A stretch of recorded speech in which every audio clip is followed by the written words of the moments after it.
हरिओम। 56 श्लोक नंबर। अध्याय दूसरा। दुःखेष्वनुद्विग्नमनाः सुखेषु विगतस्पृह वितराग भय क्रोध स्थितधीर्मुनिरुच्यते। अर्थात दुखों की प्राप्ति होने पर जिसके मन में उद्वेग नहीं होता, सुखों की प्राप्ति में सर्वथा निष्प्रह है तथा जिसके राग भय और क्रोध नष्ट हो गए हैं, ऐसा मुनि स्थिर बुद्धि कहा जाता है। ऐसा भगवान अर्जुन को बताते हुए स्थित प्रज्ञ के लक्षण बताते हैं।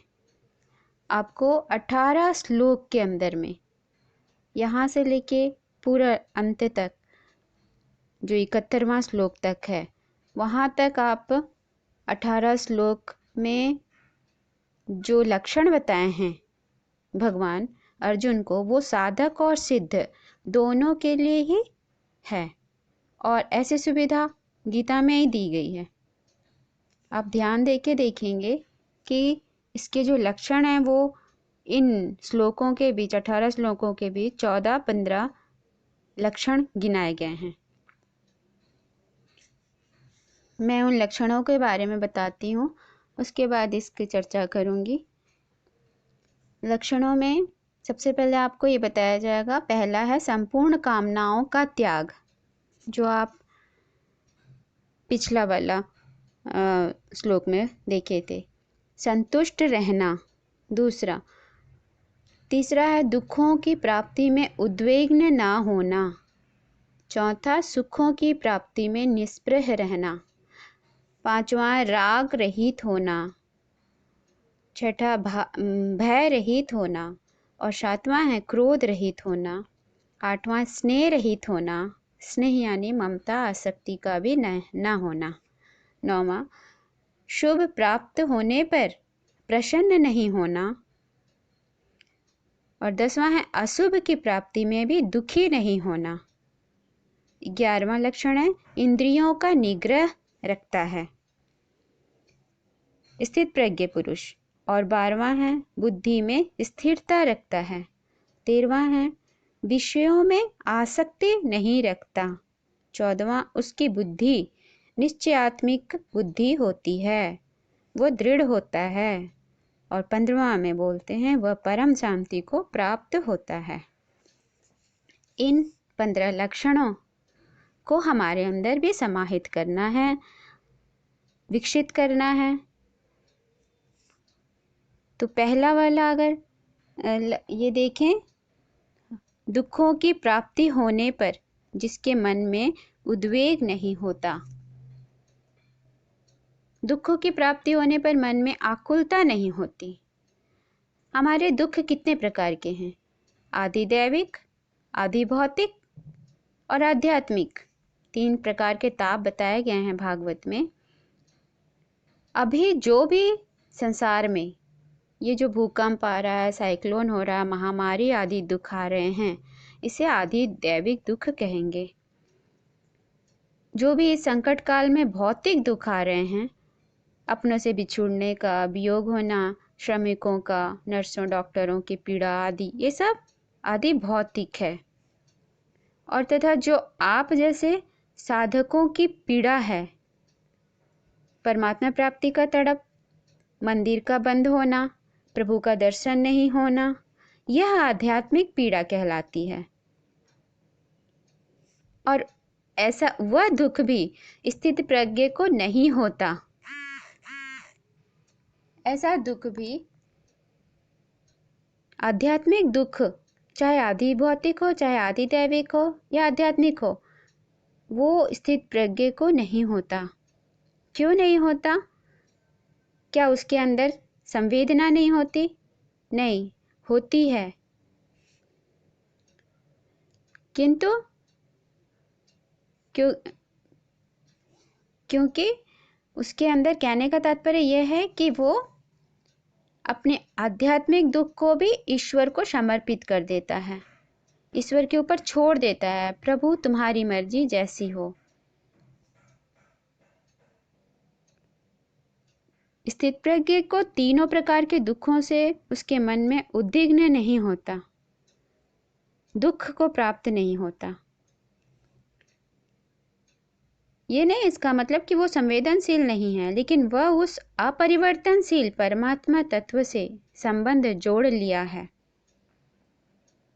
वो परिवर्तन जो नाशवान जगत है उसकी माया का दर्शन कर लिया है, उसको जान गया है, समझ चुका है, और अब वह दुखों से विचलित या उद्विग्न नहीं होता। वह स्थित प्रज्ञ हो गया है।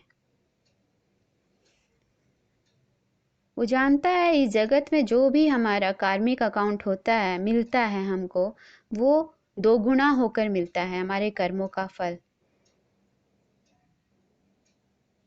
आज जो भी दुख उसको मिल रहा है या वेदना पीड़ा सहन करने पड़ रही है, वो जानता है वो मेरा प्रारब्ध है, इसीलिए वह विचलित नहीं होता।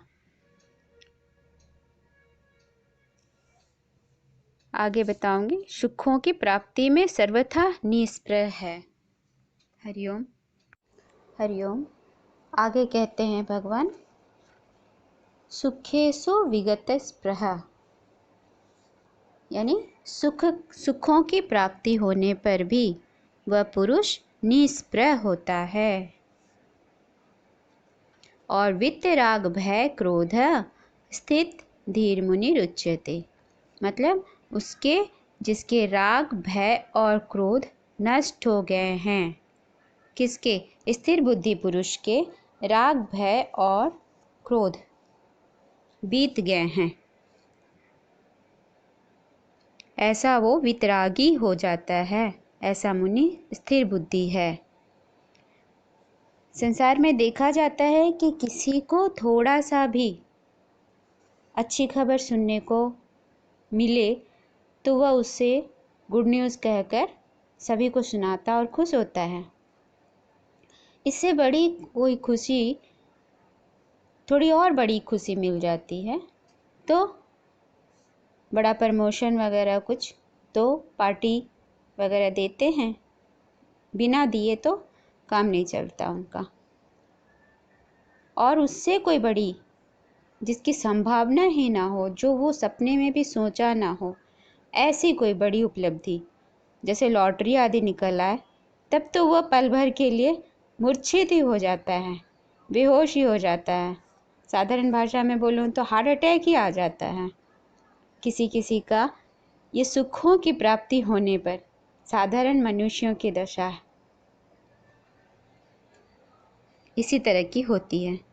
किंतु जो स्थित प्रज्ञ होता है उसके सामने राजपाट तक भी की भी प्राप्ति हो जाए, का भी संयोग आ जाए, कोई बहुत बड़ी उपलब्धि आ जाए, तो भी वह समभाव में रहते हुए जीता है। ऐसी तो बहुत सी कहानियाँ आप लोग पढ़े होंगे इसी ईश्वर ग्रुप में ही, कि कोई स्थित प्रज्ञ योगी दूसरों को तो खजाने का पता बता देता है, किंतु स्वयं अपने स्थान पर अपने आसन से नहीं डोलता, अपना आसन लगाए बैठा रहता है, लेकिन दूसरों को बताता है। जिसे खजाने का पता मालूम है वो खुद क्यों नहीं उसे पाने के लिए भागता है।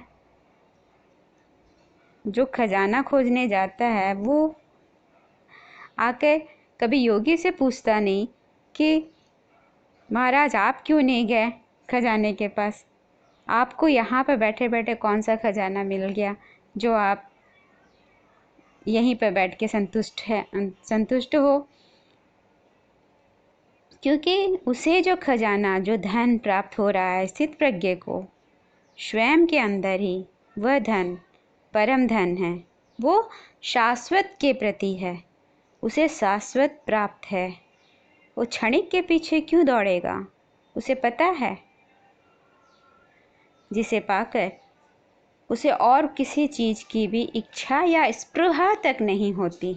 इसे ही भगवान कहते हैं विगत स्पृहा, उसे स्पृहा तक नहीं होती।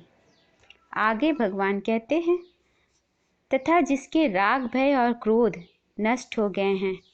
राग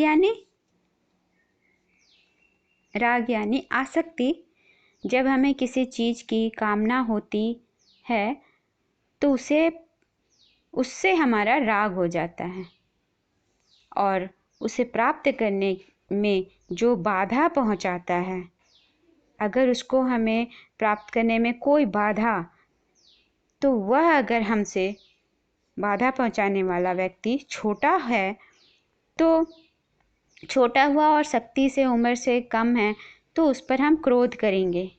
और अगर यही बाधा पहुंचाने वाला आपसे बड़ा और ज़्यादा शक्तिशाली हुआ, तो उससे भय उत्पन्न होता है।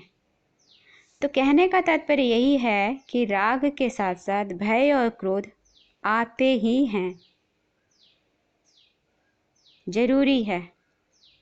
राग हुआ, क्रोध और भय आएंगे ही। लेकिन स्थित प्रज्ञ में तो कामना उठती ही नहीं है कुछ पाने की, लालसा, तो उसके प्रति राग कहाँ से होगा? और राग नहीं उठेगा तो क्रोध और भय से तो वो मुक्त रहेगा ही। हरिओम।